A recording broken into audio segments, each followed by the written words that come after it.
Hello students, कैसे हैं आप लोग? सब बढ़िया, ठीक ठाक। देखो, आज हम लोग स्टार्ट करने वाले हैं अपने सरफेस केमिस्ट्री में एक टॉपिक है जिसका नाम है प्रिपरेशन ऑफ कोलाइडल सॉल्यूशन, जिसको पढ़ना काफ़ी ज़रूरी है क्योंकि उससे क्वेश्चन पूछे भी जाते हैं और इस चैप्टर के पूरे कॉन्सेप्ट को भी क्लियर करता है, प्रिपरेशन ऑफ कोलाइडल सॉल्यूशन। तो चलो टॉपिक को स्टार्ट करते हैं। फिर वही बात, लेक्चर को ध्यान से देखो, ध्यान से सुनो, एक एक बात चमकेगा और चमकता रहेगा, ठीक है? तो चलो देखो, ध्यान से स्टार्ट करते हैं। तो हेडिंग देते हैं, खूब सुंदर सा हेडिंग। क्या है? Preparation methods of colloidal solution. Colloidal solution के लिए प्रिपरेशन मेथड्स हम लोग देखने जा रहे हैं कि कैसे कोलाइडल सॉल्यूशन को बनाया जाएगा, ठीक है? तो अब देखो, सबसे पहले इसमें मैं लेके चलता हूँ केस नंबर वन, मतलब फॉर लायोफिलिक कोलाइडल सॉल्यूशन। तो लायोफिलिक कोलाइडल सॉल्यूशन को कैसे बनाएंगे? एक बात आप देखो कि आपको पता है कि जो लायोफिलिक कोलाइडल सॉल्यूशन होता है ये मोस्ट स्टेबल होता है, मोस्ट स्टेबल। ये सब पॉइंट आप जानते हो, मतलब इजी टू प्रिपेयर। क्यों होता है इजी टू प्रिपेयर? क्योंकि ये इसमें सॉल्वेंट लविंग होता है, सॉल्वेंट लविंग। इसमें सॉल्वेंट जो है डीपी को इजीली अट्रैक्ट कर लेता है। मतलब हम कह सकते हैं कि इसमें strong attraction between DP and DM. जब स्ट्रॉन्ग अट्रैक्शन है तो सॉल्वेंट लविंग है और इजी टू प्रिपेयर और मोस्ट स्टेबल। और इसको बनाने के लिए कोई स्पेशल टेक्निक लगाने की ज़रूरत नहीं है। मतलब हम इसमें लिख सकते हैं it can be prepared by dissolving of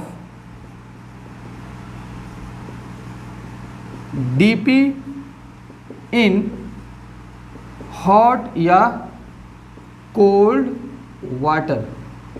और हॉट और कोल्ड वाटर ये क्या है? आपका डीएम। सिंपल इसको बनाने के लिए डिसॉल्व किया जाता है डीपी को, किसमें?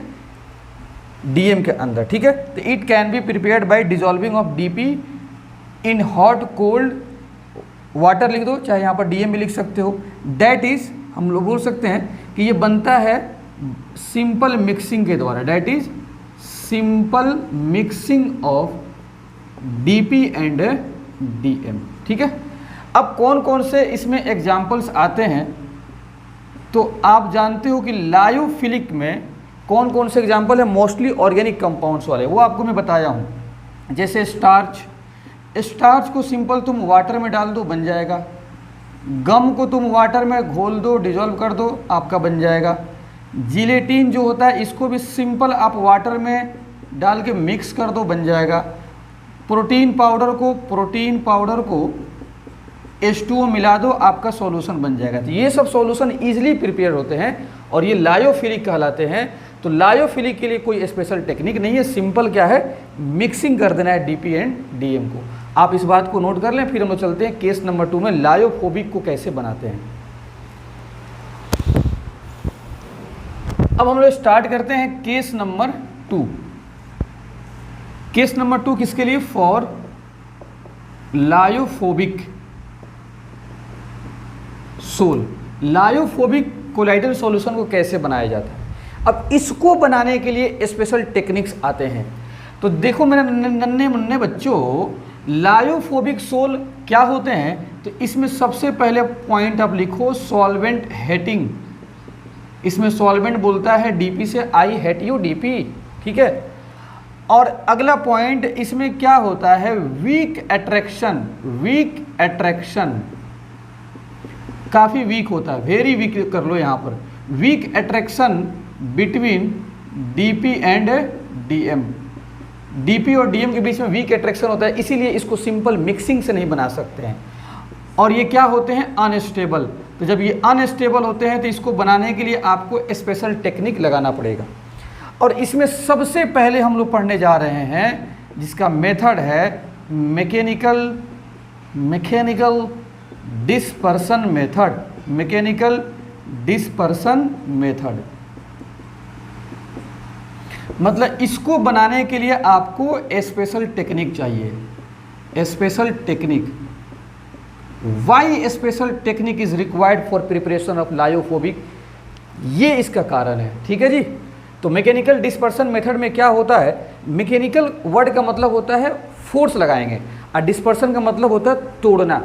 मतलब इसमें क्या होता है कि एक बड़े पार्टिकल को हम लोग छोटे छोटे पार्टिकल्स में ब्रेक करेंगे बाय अप्लाइंग फोर्स। मतलब फोर्स को अप्लाई करके इस बड़े पार्टिकल को छोटे छोटे पार्टिकल्स में ब्रेक करेंगे ताकि ये 1 नैनोमीटर से 1000 नैनोमीटर के बीच में आ जाए और यहाँ से कोलाइडल सॉल्यूशन इजीली बन जाए। ठीक है। तो इसमें क्या होता है, इसको लिख लीजिए, in this method the bigger sized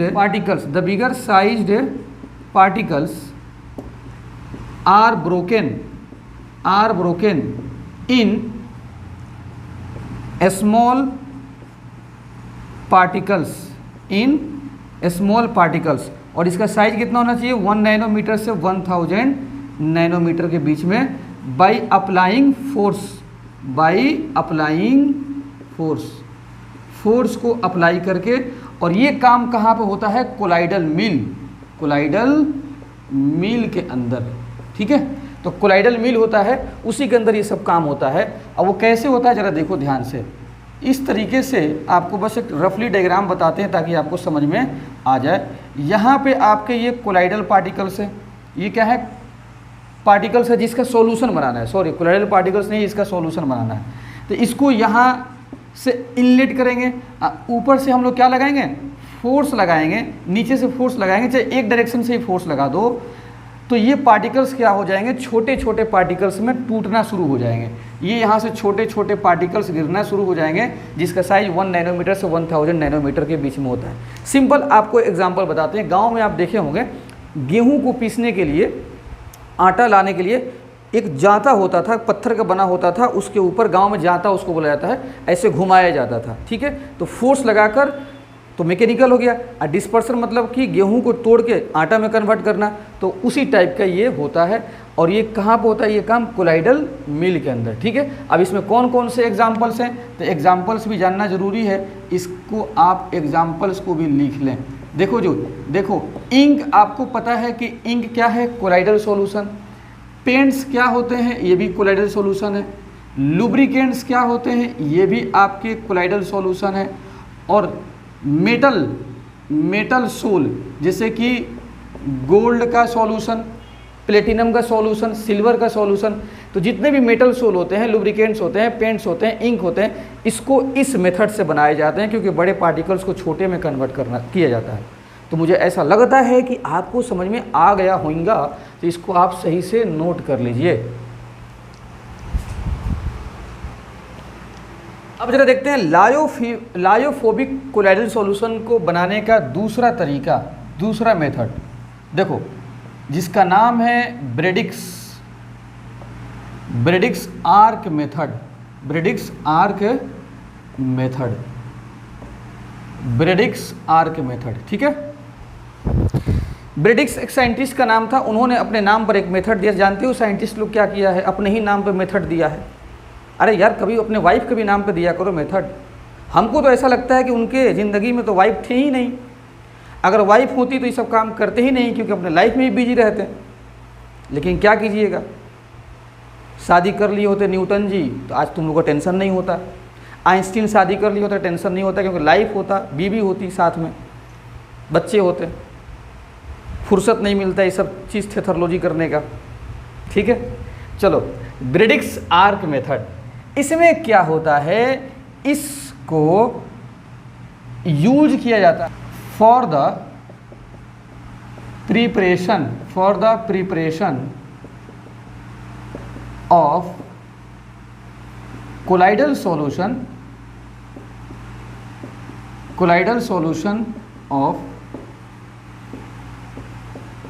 metals, metals का कोलाइडल सॉल्यूशन लाइक आपका सिल्वर हो गया, गोल्ड हो गया, प्लेटिनम हो गया। तो इन सब टाइप के मेटल्स को बनाने के लिए ब्रेडिक्स आर्क मेथड को यूज किया जाता है। तो मेटल्स को बनाने के लिए ब्रेडिक्स आर्क मेथड यूज किया जाता है, मेटल्स के कोलाइडल सॉल्यूशन को बनाने के लिए। हालांकि डिस्पर्सन से भी तुम बना सकते हो। तो एक आपके पास एक और मेथड आ गया जिसका नाम है ब्रेडिक्स आर्क मेथड। कैसे बनता है, इसके सेटअप को ज़रा आप समझो, बहुत आसान सेटअप है। ये इस टाइप का एक कंटेनर मैं आपको बना रहा हूँ ताकि आपको समझ में बहुत आसानी से आ जाए। इस कंटेनर में आइस भरा हुआ है। क्यों आइस भरा हुआ है मैं अभी आपको मैं समझा दूंगा, चमका दूंगा, तुरंत चमक जाएगा, ठीक है। इस कंटेनर के अंदर क्या है, आइस है जी मेरे बच्चों। अब जरा देखो इसके अंदर क्या मिला दिया गया है, डीएम मिला दिया गया है। क्या मिला नहीं गया, रखा गया डीएम, मतलब जिस डीएम के अंदर डीपी को डिजोल्व करना है उस डीएम को यहाँ पर रखा गया है, ठीक है। उसके बाद से क्या किया गया है, दो ऐसे मेटल रॉड को इसके अंदर डिप किया गया है। कितना, 2 मेटल रॉड, और इस दोनों मेटल रॉड को एक बैटरी से कनेक्ट किया गया। इस पे ये प्लस और यहाँ माइनस थे, इस पे प्लस आ जाएगा और यहाँ पर माइनस। इसको हम लोग क्या नाम देते हैं जी, एनोड। क्या नाम देंगे, एनोड। और इसका नाम क्या हो जाएगा, कैथोड, ठीक है। तो एक्सटर्नल बैटरी से जब जोड़ा जाता है तो प्लस साइन वाला एनोड बनता है और माइनस साइन वाला कैथोड बनता है, ठीक है। अब देखो ध्यान से, और ये आपके क्या है, मेटल रॉड है। क्या है जी, मेटल रॉड, मेटल रॉड। ये भी क्या है आपका, मेटल रॉड है, मेटल रॉड। अब ध्यान से एकदम देखना, किसका मेटल रॉड, जिसका बनाना है सॉल्यूशन उसी का मेटल रॉड। जैसे मान लेते हैं हमें गोल्ड का सॉल्यूशन बनाना है तो गोल्ड का ही मेटल रॉड रखेंगे, यहाँ पर भी गोल्ड का ही मेटल रॉड रखेंगे। अब उसके बाद से क्या करेंगे, हम लोग इसको टच कराएंगे। जैसे ही टच कराएंगे तो यहाँ पर इलेक्ट्रिक स्पार्क जनरेट होगा। इलेक्ट्रिक स्पार्क क्या होगा, यहाँ पे स्पार्क जनरेट होगा और इस स्पार्क का टेम्परेचर क्या होगा, काफ़ी हाई टेम्परेचर होगा, हाई टेम्परेचर, ठीक है जी। अब इस इलेक्ट्रिक स्पार्क के थ्रू क्या होगा, जब हाई टेम्परेचर है तो यहाँ से आपका ये मेटल क्या होगा, वेपोराइज होना शुरू हो जाएगा, वेपर बनना शुरू हो जाएगा, वेपर बनना शुरू हो जाएगा। जैसे ये वेपर्स में कन्वर्ट होंगे, इन वेपर्स को ये जो कंटेनर में जो ठंडा ठंडा माहौल है ना जी, ठंडा ठंडा माहौल इस आइस की वजह से इस वेपर को कंडेंस करेगा। वो वेपर आके डीएम के अंदर इजीली डिजॉल्व हो जाते हैं। तो बहुत ही अच्छा मेथड है मेटल सॉल्यूशन बनाने के लिए, ब्रेडिक्स आर्क मेथड। तो पहले आप इन डायग्राम को नोट कर लीजिए, फिर इसके बाद से मैं आप अच्छे से इसके बारे में लिखवा देता हूँ। मैंने जो भी कहानी डायग्राम से समझाया है उस बात को मैं लिख दिया हूँ। When high voltage is applied between 2 electrodes, मतलब एनोड और कैथोड के बीच में हाई वोल्टेज मैंने अप्लाई किया, then the intense heat is generated. जाहिर सी बात है जब अप्लाई करेंगे तो हीट जनरेट होगा, हाई टेम्परेचर होगा। By the electric spark, electric spark के through vaporises the metal when these vapours come in contact with the DM. तो मेटल क्या होगा, वेपोराइज होगा। अब वो वेपर्स कंडेंस होगा किसके अंदर, डीएम के अंदर। क्यों कंडेंस होगा, क्योंकि आइस भरा हुआ है। आइस क्या करेगा, धीरे धीरे ठंडा करेगा। अरे ठंडा हो जा, ठंडा हो जा, चले जाओ किसके अंदर, डीएम के अंदर चले जाओ, ठंडा हो जा। They get condensed to form a colloidal solution. अब वो कंडेंस होकर क्या बन जाएगा, कोलाइडल सॉल्यूशन, क्योंकि वेपर कहाँ चला गया, डीएम के अंदर। तो ये आपका मेथड हो गया ब्रेडिक्स आर्क मेथड, जिसको मेटल प्रिपरेशन के लिए यूज किया जाता है। तो इसको आप अच्छे से छाप लो, फिर आगे बढ़ते हैं हम लोग। अब जरा देखते हैं कि लायोफोबिक कोलाइडल सॉल्यूशन को केमिकल रिएक्शन के थ्रू कैसे बनाएंगे। तो आपका मेथड नंबर 3 या सी मेथड, केमिकल मेथड्स। और इसमें खास बात क्या है कि अलग अलग एलिमेंट का कोलाइडल सॉल्यूशन बनाने के लिए अलग अलग रिएक्शन कराना पड़ेगा, ठीक है। तो बात हम यहाँ पर लिखे हैं कि specific element has specific chemical method to form colloidal solution. तो एक खास एलिमेंट एक खास ही रिएक्शन के थ्रू बनता है। जैसे बाई ऑक्सीडेशन, तो ऑक्सीडेशन करा के हम लोग क्या बना सकते हैं, सल्फर का कोलाइडल सॉल्यूशन, ठीक है। तो सल्फर का एक कंपाउंड लेकर आइए H2S, और इसके सामने ऑक्सीडाइजिंग एजेंट आएगा ताकि ऑक्सीडेशन हो। और देखो ये सल्फर प्लस H2O में कन्वर्ट हो जाएगा, और यही सल्फर और H2O भी है, सल्फर और H2O मिलके क्या बन जाएगा, सल्फर का सोल, सल्फर का कोलाइडल सॉल्यूशन। और देख लो यहाँ पर सल्फर का चार्ज कितना है, -2, और यहाँ पर सल्फर का कितना हो गया, 0। तो -2 से कहाँ जा रहा है, 0। तो ऑक्सीडेशन नंबर क्या हो रहा है, इंक्रीज कर रहा है, ऑक्सीडेशन नंबर इंक्रीज, इसलिए प्रोसेस का नाम क्या हो गया, ऑक्सीडेशन। इसी तरीके से रिडक्शन एक है, तो रिडक्शन के थ्रू हम लोग गोल्ड का सॉल्यूशन बनाते हैं। अब देखो ये गोल्ड कितना खुश नसीब है भाई, गोल्ड आपका मेटल है, ये मैकेनिकल डिस्पर्सन से भी बन सकता है, ये ब्रेडिक्स आर्क मेथड से भी बन सकता है सॉल्यूशन इसका, और गोल्ड के लिए केमिकल मेथड में भी एक स्पेशल है जिसका नाम है बाई रिडक्शन। तो use to AU sol preparation, मतलब रिडक्शन के थ्रू हम लोग गोल्ड सॉल्यूशन का प्रिपरेशन करते हैं। जैसे AuCl3 एक गोल्ड का कंपाउंड ले लो, यहाँ पे रिड्यूसिंग एजेंट लेके आना पड़ेगा ताकि रिडक्शन कराना है, तो देखो ये गोल्ड सॉल्यूशन बन जाएगा। कैसे बनेगा, देखो AuCl3 का रिएक्शन SnCl2 से कराओ, SnCl2 यहाँ पर कैसा काम करेगा, रिड्यूसिंग एजेंट, तो ये Au और SnCl4 में कन्वर्ट हो जाएगा, और यही आपका Au क्या बन जाएगा, गोल्ड का सॉल्यूशन। तो इसी रिएक्शन से गोल्ड के पार्टिकल्स मिलेंगे, छोटे छोटे बन जाएंगे सॉल्यूशन, ठीक है। और ये 2-3 इसका बैलेंस करने के लिए लिखा गया है। ऐसे भी देखो Au पर चार्ज इसमें कितना है, +3, और यहाँ पे Au पर चार्ज कितना है, 0, तो +3 से 0, ऑक्सीडेशन नंबर डिक्रीज कर रहा है, तो प्रोसेस का नाम क्या हो गया, रिडक्शन। तो रिडक्शन के थ्रू गोल्ड सॉल्यूशन बनाते हैं और ऑक्सीडेशन के थ्रू सल्फर का सॉल्यूशन बनाते हैं, इस बात को याद रखना है, ठीक है। तो नोट कर लें इस बात को। देखते हैं केमिकल मेथड्स में आपका थर्ड डबल डिकम्पोजिशन एक रिएक्शन होता है। डबल डिकम्पोजिशन से आर्सेनिक सल्फाइड का सोल बनाया जाता है, ठीक है। तो इसके लिए आर्सेनिक ऑक्साइड और H2O का रिएक्शन कराएंगे। आर्सेनिक को किसके साथ जोड़ देंगे, सल्फर के साथ, और हाइड्रोजन को किसके साथ जोड़ देंगे, ऑक्सीजन के साथ। तो देखो आर्सेनिक सल्फाइड बन गया और H2O बन गया, तो ये आपका येलो कलर का सोल होता है, मतलब कोलाइडल सॉल्यूशन। तो आर्सेनिक सल्फाइड के लिए हम लोग डबल डिकम्पोजिशन का यूज करते हैं। हाइड्रोलिसिस प्रोसेस कराकर हम लोग हाइड्रोक्साइड और ऑक्साइड का सोल बना सकते हैं, हाइड्रोक्साइड और ऑक्साइड। जैसे देखो फेरिक हाइड्रोक्साइड, इसको हम लोग बना सकते हैं हाइड्रोलिसिस कराकर। FeCl3 का H2O से रिएक्शन कराओ, तो इसी को बोलते हैं हाइड्रोलाइसिस।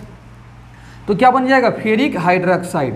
अब देखो फेरिक और हाइड्रोक्साइड जो होते हैं वो प्रिसिपिटेट बनाते हैं। क्या बनाते हैं, प्रिसिपिटेट। अगर प्रिसिपिटेट कोई अगर डाल दे पानी में तो सॉल्यूशन बनने वाला नहीं है, तो इसको हम लोग रिएक्शन करा के बना देंगे, तो मतलब फेरिक हाइड्रोक्साइड आसानी से क्या हो जाएगा, अपना कोलाइडल सॉल्यूशन बना देगा। तो ये क्या बनाता है, एक्चुअल में PPT बनाता है। क्या बनाता है, PPT। लेकिन रिएक्शन में PPT बनाता है तो फिर ये क्या होगा, एक होता है कि FeOH3 का PPT डायरेक्ट आप पानी में डाल दिए हो तो बनने वाला नहीं है। एक होता है कि FeOH3 का को तुम रिएक्शन करा के बना रहे हो, तो आसानी से आपका क्या बन जाएगा, रेड कलर का कोलाइडल सॉल्यूशन बन जाएगा, कोलाइडल सॉल्यूशन आपका बन जाएगा, ठीक है। तो यहाँ पे PPT दिखने में फेरिक हाइड्रोक्साइड PPT है, लेकिन यहाँ पर आसानी से बन जाएगा, रिएक्शन के थ्रू हम लोग करा रहे हैं तो बन जाएगा, ठीक है। ऐसे देखो SnCl4 का H2O के साथ रिएक्शन कराएंगे तो SnO2 बन गया, ठीक है, और HCl। तो ये बताओ SnO2 आपका ऑक्साइड है, तो ऑक्साइड का सोल बताओ हाइड्रोलाइसिस से बना कि नहीं बना। तो ये 4 रिएक्शन मेथड्स हैं जिसको आपको दिमाग में रखना है कि किस मेथड से क्या बनते हैं, किस रिएक्शन से क्या बनते हैं, इसको आप अच्छे से नोट कर लें। तो देखते हैं चौथा मेथड, और ये मेथड काफ़ी इम्पोर्टेंट है, यहाँ पे वेरी इम्पोर्टेंट लिख लो, काफ़ी इम्पोर्टेंट है, पेप्टाइजेशन। एक बात समझ लीजिए कि पेप्टाइजेशन का मतलब होता है ब्रेकिंग। क्या होता है, ब्रेकिंग। किसका ब्रेकिंग, दिल तोड़ने वाला ब्रेकिंग नहीं, ठीक है। किसका ब्रेकिंग, बात समझो ध्यान से। पेप्टाइजेशन में क्या होता है, जो बनाया जाता है कोलाइडल सॉल्यूशन, एक PPT, ये PPT हो गया, और ये PPT कैसा, PPT का मतलब प्रेसिपिटेट, वो भी कैसा, फ्रेशली प्रेसिपिटेट, फ्रेशली प्रेसिपिटेट। इसमें बहुत सारे पार्टिकल्स हैं, फ्रेशली प्रेसिपिटेट जो बड़ा पार्टिकल्स है, इसको तोड़ेंगे। तो ये आपका जरा देखो, ये PPT है, प्रेसिपिटेट। प्रेसिपिटेट का मतलब ये होता है कि आप जानते हो कि सॉल्यूशन के अंदर कुछ ऐसे सॉलिड घुले रहते हैं कि कुछ समय के बाद, कुछ टाइम के बाद वो एग्रीगेट होके पार्टिकल्स नीचे बॉटम पर सेटल डाउन हो जाते हैं, जो सॉलिड टाइप का आपको दिखते हैं। तो वही आपका क्या है, प्रेसिपिटेट। वो भी प्रेसिपिटेट कैसा लेना है, फ्रेशली। जैसे मान लेते हैं कि दूध के अंदर तुम नींबू डाल दो, दूध अगर फट जाता है तो देखते हो सॉलिड टाइप के वाइट वाइट दूध में घूमने लगता है और नीचे बैठ जाता है, तो उसको बोलते हैं प्रेसिपिटेट। अब फ्रेश होना चाहिए, नहीं सड़ा हुआ दूध है अब वो फट गया है, वो नहीं, सड़ा हुआ प्रेसिपिटेट नहीं, फ्रेश एकदम तरोताज़ा प्रेसिपिटेट। अब इसी प्रेसिपिटेट को हम लोग क्या करेंगे, ब्रेक करेंगे। क्या करेंगे, ब्रेकिंग। और इसी ब्रेकिंग को क्या बोलते हैं, पेप्टाइजेशन। यहीं पे सब आपको समझ में आ जाएगा। क्या हथौड़ी से ब्रेक करोगे, हथौड़ा से मारकर, हैमर से मारकर ब्रेक करोगे? नहीं जी, बाहर से क्या करना होगा, आपको इसमें इलेक्ट्रोलाइट मिलाना होगा। इलेक्ट्रोलाइट, स्मॉल अमाउंट में इलेक्ट्रोलाइट मिलाना होगा। इस इलेक्ट्रोलाइट को नाम दिया गया है पेप्टाइजिंग एजेंट। क्या नाम दिया गया है, पेप्टाइजिंग एजेंट। अब ये इलेक्ट्रोलाइट और H2O के साथ मिलाते हैं, ठीक है जी, पानी पिला के मिलाया जाएगा, वो भी कितना, स्मॉल अमाउंट में। किसमें, स्मॉल अमाउंट में, ये नहीं कि ज़्यादा मिला दिया गया, स्मॉल अमाउंट में मिलाया जाएगा, जिसके थ्रू क्या होगा, ये पार्टिकल्स छोटे छोटे नन्हे मुन्ने पार्टिकल्स में ब्रेक कर जाएंगे। छोटे छोटे, एकदम छोटे छोटे पार्टिकल्स में ब्रेक कर जाएंगे, छोटे छोटे पार्टिकल्स में। और ये पार्टिकल्स आ जाएंगे कहाँ, कोलाइडल रेंज में। कोलाइडल रेंज में 1 नैनोमीटर से 1000 नैनोमीटर के बीच में, और क्या बना देगा, कोलाइडल सॉल्यूशन। Colloidal solution. तो पेप्टाइजेशन क्या होता है कि एक फ्रेशली प्रेसिपिटेट को छोटे छोटे पार्टिकल्स में ब्रेक किया जाता है ताकि बन जाए colloidal solution by adding A small amount of electrolyte. और इसी स्मॉल अमाउंट ऑफ इलेक्ट्रोलाइट को क्या बोलते हैं, पेप्टाइजिंग एजेंट। तो इसी पूरे कहानी को हम लिख चुके हैं, the breaking of freshly precipitate into smaller particles which comes into colloidal range, which comes into colloidal range is called peptidization, the process carried out by the addition of electrolyte to the precipitate। कहाँ मिला रहे हैं electrolyte को, precipitate पर, and this electrolyte is called peptising agent. क्या बोलते हैं इसको, पेप्टाइजिंग एजेंट। अब देखो ये कैसे छोटे छोटे पार्टिकल्स में ब्रेक कर गया, इसी कहानी को आपको हम समझाएंगे खूब सारा एग्जाम्पल से। पहले आप इसको नोट करो।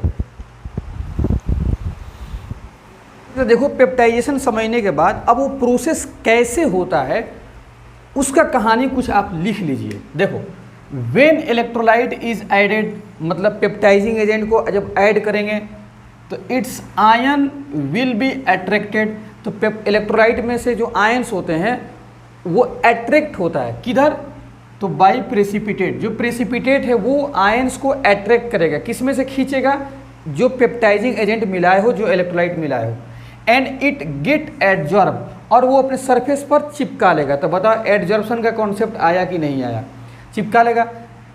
सो चार्ज इज डेवलप। अब जब आयंस, तुमको पता ही है कि आयंस पे क्या होता है, चार्ज होता है, केटाइन होता है या एनायन, या तो प्लस को चिपकाएगा नहीं तो माइनस को चिपकाएगा, मतलब केटाइन को चिपकाएगा नहीं तो एनायन को। जब चिपकाएगा तो वो चार्ज हो जाएगा, ठीक है। तो so charge is develop on each particle and they separated due to repulsion. अब जैसे ही चार्ज को चिपका लेगा पीपीटी अपने ऊपर, तो उसके सभी पार्टिकल्स पे चार्ज आ जाएंगे। अब वो पार्टिकल्स में रिपल्सन शुरू हो जाएगा। जैसे रिपल्सन शुरू हो जाएगा तो एक दूसरे से भागना शुरू हो जाएगा। जैसे भागेंगे तो बिखर जाएंगे, बिखरेंगे तो परिवार बट जाएंगे, परिवार बटे जाएंगे तो छोटे छोटे पार्टिकल्स में कन्वर्ट हो जाएंगे और वो कोलाइडल सॉल्यूशन बना देगा। और एक बात नोट में और लिख लो कि यहाँ पर है कि अट्रैक्ट करेगा, आयंस को एब्जॉर्ब करेगा। किस टाइप का आयंस को एब्जॉर्ब करेगा, वही बात यहाँ पर लिखवाएं। पीपीटी मतलब precipitate have a property when an electrolyte adding, जब एक इलेक्ट्रोलाइट को ऐड करते हैं पीपीटी पर, मतलब पेप्टाइजिंग एजेंट को मिलाएंगे प्रेसिपिटेट पर, in the PPT it absorb common ion, मतलब पीपीटी में जो आयन है और मिला रहे हो पेप्टाइजिंग एजेंट उसमें आयन, अगर कॉमन आयन है तो कॉमन आयन को ही पीपीटी अपने सरफेस पर खींचेगा, अट्रैक्ट करेगा, एब्जॉर्ब करेगा, और इसी को बोलते हैं it absorb common ion from adding electrolyte on the surface. तो कहने का मतलब कि जब किसी इलेक्ट्रोलाइट को पीपीटी पर मिलाते हैं पेप्टाइजेशन कराने के लिए, तो इलेक्ट्रोलाइट से कॉमन आयन को खींचेगा कौन, पीपीटी, और उसी को बोलते हैं common ion adsorption. It adsorb common ion from the adding electrolyte on the surface. अपने सरफेस पर पीपीटी चिपका लेगा और कहाँ से आयन को अट्रैक्ट करेगा, जो इलेक्ट्रोलाइट आप मिला रहे हैं, और इसी को बोलते हैं it adsorb common ion. It adsorb common ion, तो इसी प्रोसेस को बोलते हैं इट एडजॉर्ब कॉमन आयन, इसी को बोलते हैं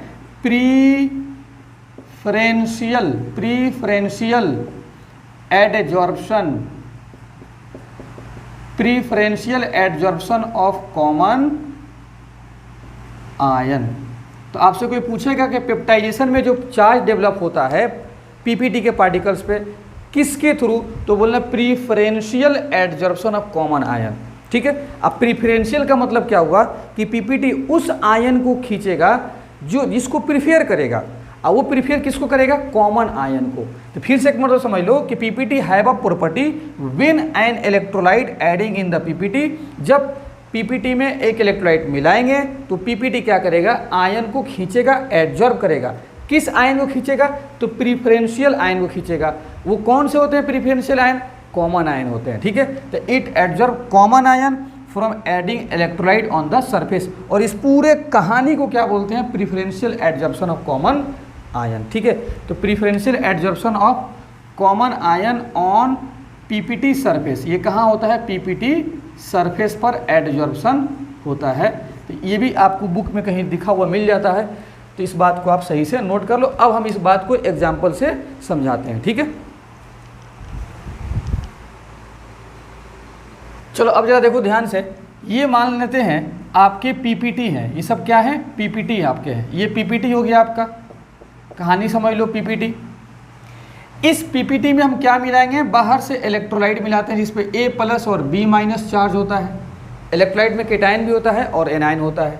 ये पीपीटी क्या करेगा, इसमें से आयन को अट्रैक्ट करेगा। किस आयन को अट्रैक्ट करेगा, प्रीफरेंशियल आयन को अट्रैक्ट करेगा। कौन किसको प्रीफेयर करेगा, तो इसमें से कॉमन आयन, इसमें का आयन और इसमें का आयन जब मैच कर जाएगा तो उसको खींचेगा। तो आगे एग्जाम्पल से आपको समझाएंगे। तो इसके पीपीटी के पार्टिकल्स क्या करेंगे, मान लेते हैं A+ को खींच के अपने सरफेस पे चिपका लिए, A+ को खींचकर अपने सरफेस पर चिपका लिए। तो बताओ आयन का एडजॉर्प्शन हुआ कि नहीं पीपीटी के पार्टिकल्स पर। अब बताओ प्लस चार्ज डेवलप हो गया, इस चार्ज की वजह से क्या होगा, रिपल्सन होगा।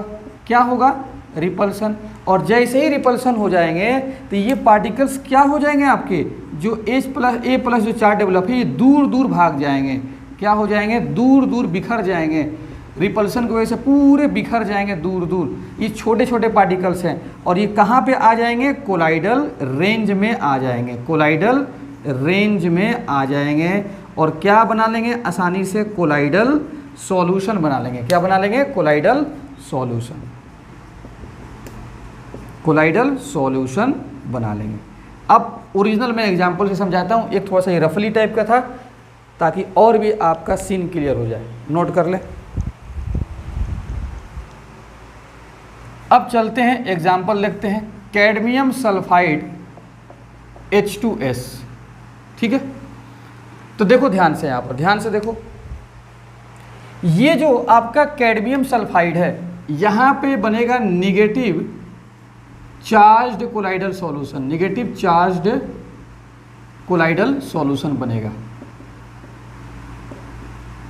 कैसे बनेगा सर, तो देखो ये कैडमियम सल्फाइड क्या होता है, इनसॉल्युबल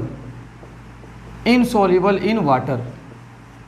ये इनसॉल्युबल होता है। ठीक है, जब इनसॉल्युबल है तो ये क्या है, पीपीटी है।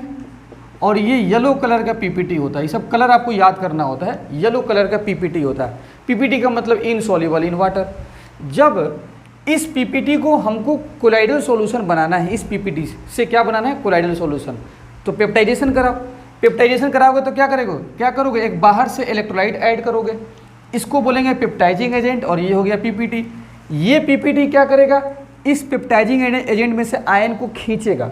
किस आयन को खींचेगा, तो यहाँ से S-2 आयन को खींचेगा, सल्फर -2, क्योंकि यहाँ पर भी सल्फर है और यहाँ पर भी सल्फर है, तो कॉमन आयन को एडजॉर्ब करता है। किसको एडजॉर्ब करेगा, जनरली कॉमन आयन को एडजॉर्ब करेगा।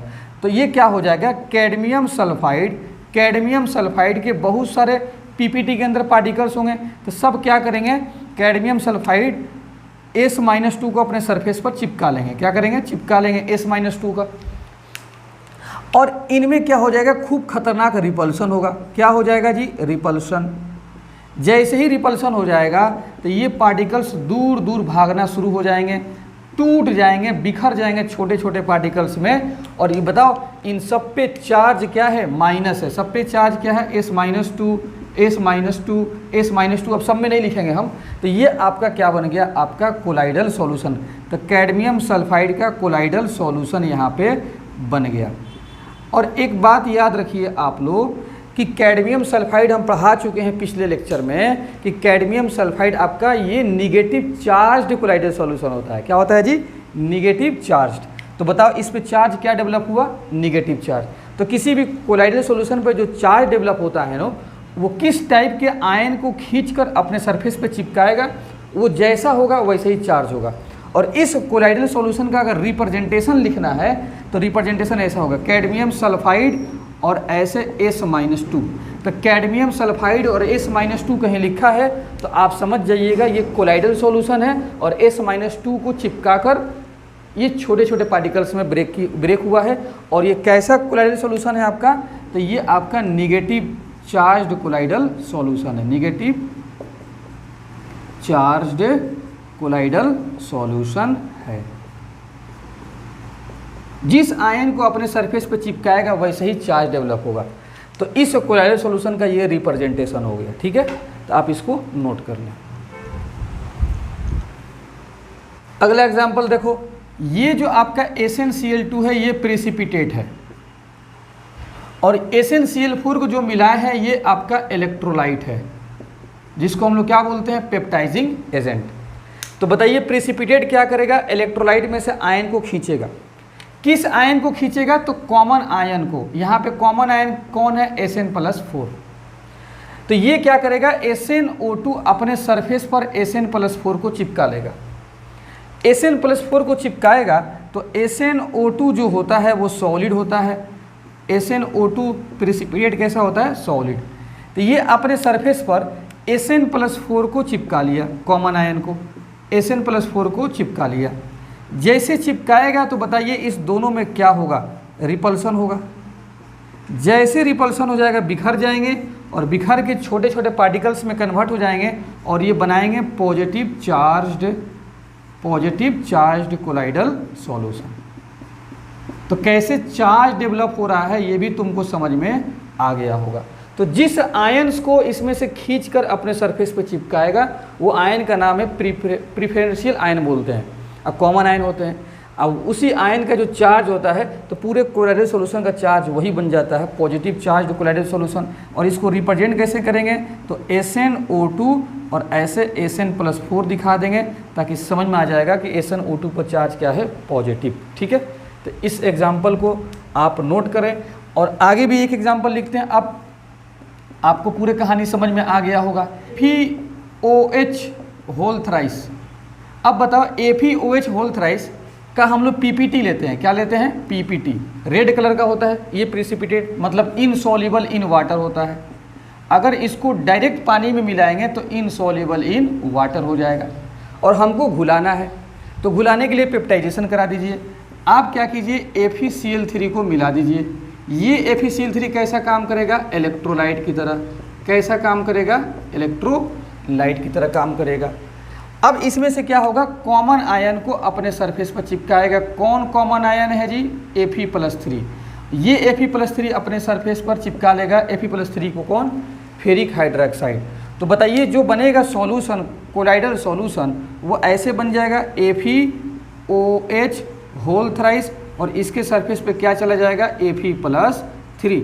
तो कैसा बना, पॉजिटिव चार्ज्ड। कैसा बना, positive charged colloidal solution. Colloidal solution, ठीक है। और यहाँ पर जरा देखो, हम लिखवा चुके हैं पिछले लेक्चर में कि ऑक्साइड क्या होते हैं, पॉजिटिव होते हैं, और हाइड्रोक्साइड भी क्या होते हैं, पॉजिटिव होते हैं। तो ऑक्साइड तो पॉजिटिव हमेशा होते हैं, लेकिन हाइड्रोक्साइड कभी पॉजिटिव भी शो करते हैं, कभी नेगेटिव भी शो करते हैं। तो वो जो types of colloidal solution on the basis of charge लिखवाया गया वो एक जनरल रिजल्ट है, लेकिन रिएक्शन के अकॉर्डिंग क्या हो जाता है वो चेंज कर जाता है, जो हम आगे नेक्स्ट वीडियो में इस बात को पूरा डिटेल्स बताएंगे। तो कैसे बना FeOH3 का पॉजिटिव चार्ज कोलाइडल सॉल्यूशन देख लो इस प्रोसेस से।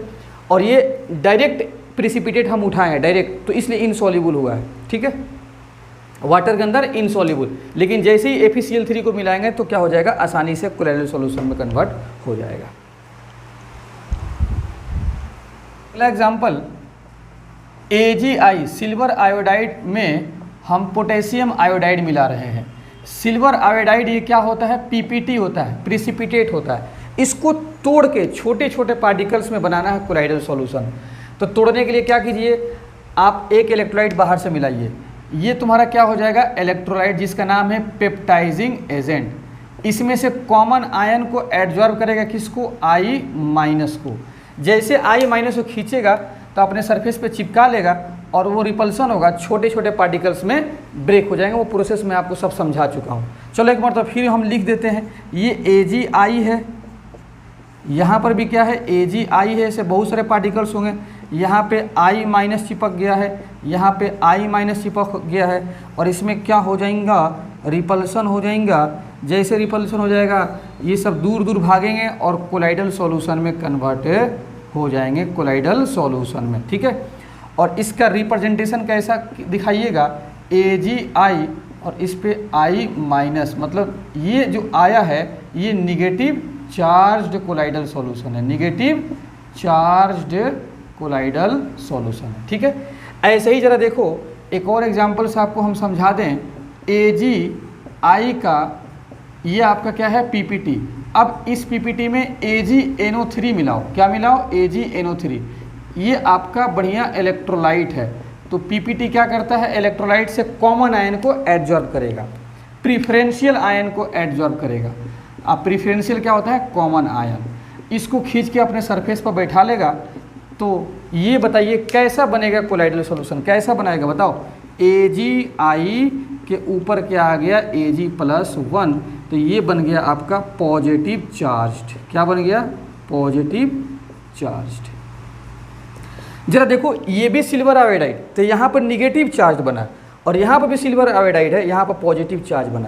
तो ये चार्ज डेवलप हो रहा है, ये डिपेंड करता है कि आप किस टाइप का इलेक्ट्रोलाइट मिलाए हैं या कितना क्वांटिटी में मिलाए हैं। लेकिन अभी देख लो कि किस टाइप के इलेक्ट्रोलाइट मिला रहे हैं तो चार्ज बदल जा रहा है, ठीक है। तो इसलिए आयोडाइड वाला जो मामला है यहाँ पर फिक्स नहीं है कि आयोडाइड हमेशा नेगेटिव होगा या हमेशा पॉजिटिव होगा। आयोडाइड का चार्ज बदल सकता है, ठीक है। आप इसको लिख लें। देखो यहाँ से खूब बेहतरीन क्वेश्चन हम करा रहे हैं, एग्जाम्पल करा रहे हैं। चलो अब हम क्या करते हैं, डायरेक्ट PPT नहीं लेंगे। जैसे देख लो AgNO3 KI, ये भी इलेक्ट्रोलाइट। थोड़ा सा एक कदम हम पीछे जाके आपको समझा रहे हैं, ये भी इलेक्ट्रोलाइट है। और इस इलेक्ट्रोलाइट को हम एक्सेस क्वांटिटी में ले लेते हैं, ज़्यादा क्वांटिटी में। अब क्या होगा कि अब तो यहाँ पर डायरेक्ट पेप्टाइजेशन होगा नहीं, इसलिए नहीं होगा क्योंकि यहाँ पर कोई PPT नहीं है, तो रिएक्शन होगा। यहाँ पर रिएक्शन क्या हो जाएगा, AgI बन जाएगा अब प्लस KNO3 बनेगा। अब इसको तुम पहचानते हो कि AgI क्या है, PPT है कि नहीं, और ये एक्सेस में है, तो इसमें से तो कुछ बचा ही होगा। अब जरा देखो AgI जो PPT है, AgI PPT, और यहाँ पे KI थोड़ा सा तो बचा ही होगा। ये KI कौन सा है, बचा हुआ, मतलब रिमेनिंग का मतलब बचा हुआ। अब तुम देखो ये वाला बात हम पहले बता चुके हैं, ये वाला बात क्या है, पहले बता चुके हैं। यहाँ से आयोडाइड ले लेगा और इसको चिपका कर आपका कैसा बनाएगा कोलाइडल सॉल्यूशन, AgI, और इसके सरफेस पर I- निगेटिव चार्ज बन गया, ठीक है। तो हम यहाँ से यहाँ आपको समझाए थे इससे पहले वाले एग्जाम्पल में। अब इसको एक स्टेप पीछे जाके मैंने समझाया। अब इसी एग्जाम्पल को देखो हम ऐसे भी करा सकते हैं। अब AgNO3 को हम लोग किस में ले लें, एक्सेस में। किस में, एक्सेस में। और के आई को इसके कंपेयर में थोड़ा कम अमाउंट में लेंगे। तो अब क्या होगा, तो अब ये होगा कि AgI ही PPT बनेगा अब प्लस KNO3 बनेगा। ठीक है, अब जरा बताओ ये PPT बन गया, ध्यान से एकदम देखना। जैसे ही ये PPT बनेगा और ये एक्सेस में है तो कुछ तो बचा रहेगा, तो AgI ये तो PPT है और AgNO3 जो बचा हुआ है रिमेनिंग, ये कौन सा है, लेफ्ट मतलब रिमेनिंग बचा हुआ, तो इसमें से क्या करेगा, ये कॉमन आयन को एडजॉर्ब करेगा। कौन से कॉमन आयन है यहाँ पर, सिल्वर प्लस, और एडजॉर्ब करके अपने सरफेस पे चिपकाएगा और कैसा बनाएगा कोलाइडल सॉल्यूशन, AgI Ag+1। तो क्या बन गया, पॉजिटिव चार्ज्ड कोलाइडल सॉल्यूशन। तो एक कोलाइडल सॉल्यूशन जैसे AgI का कभी प्लस बन रहा है कभी माइनस, तो वेरिएशन हो सकता है अकॉर्डिंग टू इलेक्ट्रोलाइट। तो मैंने इस वीडियो में मैंने आपको समझा दिया कि किसी कोलाइडल सॉल्यूशन को कैसे बनाया जाता है, मतलब प्रिपरेशन मेथड्स, जिसमें काफ़ी इंपॉर्टेंट है पेप्टाइजेशन।